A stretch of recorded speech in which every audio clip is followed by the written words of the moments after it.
कामगारांना कायमस्वरूपी करा, भाजप आमदार हरीश पिंपळे यांची मागणी। डॉक्टर पंजाबराव देशमुख कृषी विद्यापीठ अकोल्याच्या विविध उपकेंद्रांमध्ये काम करणाऱ्या कामगारांना कायमस्वरूपी करण्याची मागणी मूर्तिजापूरचे आमदार हरीश पिंपळे यांनी निवेदनाद्वारे मुख्यमंत्री व कृषी मंत्र्यांकडे केली आहे।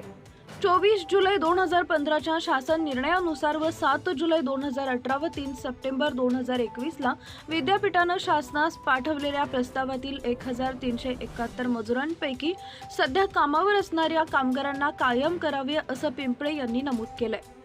शासनाकडे प्रलंबित मागणी तथा प्रस्तावास मान्यता देऊन राज्य शासनाने 24 जुलै 2015 शासन निर्णय काढला। यानुसार डॉक्टर पंजाबराव देशमुख कृषी विद्यापीठ अकोलापेक्षा खूप कमी व्यापकता असणाऱ्या राहुरी, दापोली व परभणीच्या कृषी विद्यापीठात दुपटीपेक्षा जास्त मजुरांना 16/11/2015 ला कायम करण्यात आले। 1371 मजुरांपैकी सध्या कामावर असणाऱ्यांना कायम करावे। डॉक्टर पंजाबराव देशमुख कृषी विद्यापीठाचे कुलसचिव यांनी 7 जुलै 2018 ला राज्य शासनाकडे याबाबत प्रस्ताव पाठवला। सदर प्रस्तावात सेवा ज्येष्ठतेनुसार 1371 महिला व पुरुष मजुरांचा समावेश आहे।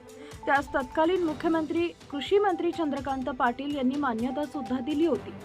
2019 ला सरकार बदलले, त्यामुळे मजुराच्या आशेवर पाणी फेरले गेले। त्यानंतर पुन्हा कुलसचिव यांनी 3 सप्टेंबर 2021 ला शासनास पत्र पाठवून याबाबत विनंती केली।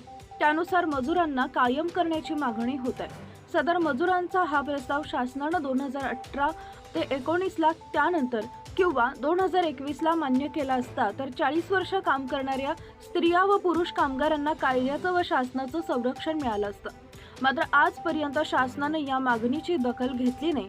याबाबत मावळा संघटनेचे उपाध्यक्ष राहुलदेव मनवर, शुद्धोदन गवई, अनिल महाले, अनिल गुल्हाणे अनेक मजुरांनी आमदार हरीश पिंपळे यांना याबाबत निवेदन दिले होते। आमदार पिंपळे यांनी पत्राची प्रत कृषी मंत्री ॲडव्होकेट माणिकराव कोकाटे यांना दिली आहे। सत्यशोधक न्यूज चॅनलसाठी मुख्य संपादक Santosh Gavai. Subscribe now and press the bell icon. Never miss an update.